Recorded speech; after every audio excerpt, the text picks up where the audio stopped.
बहुत समय पहले एक छोटे से गांव में एक लालची धोबी रहता था। उसके पास एक गधा था। वह रोज अपने गधे पर बहुत सारे कपड़े लाद कर तालाब पर धोने ले जाता था। बेचारा गधा दिन भर मेहनत करता, लेकिन धोबी उसे बहुत कम खाना देता था। धीरे धीरे वह बहुत कमजोर हो गया। फिर भी धोबी उससे लगातार काम करवाता रहता था। तालाब जाने के रास्ते में एक घना जंगल पड़ता था।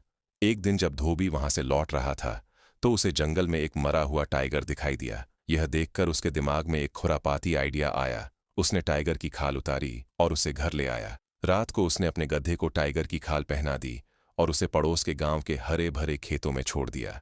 किसान दूर से उस टाइगर को देखकर डर जाते और भाग जाते। उन्हें लगता कि सच में टाइगर आया है। उधर गधा आराम से खेतों की फ्रेश फसल खाता रहता। कई दिनों तक यही चलता रहा। धीरे धीरे गधा हेल्दी और स्ट्रांग हो गया।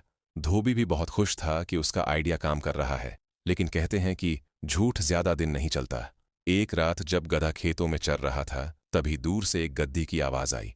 वह आवाज सुनकर गधा बहुत एक्साइटेड हो गया और वह भी जोर जोर से रेंकने लगा।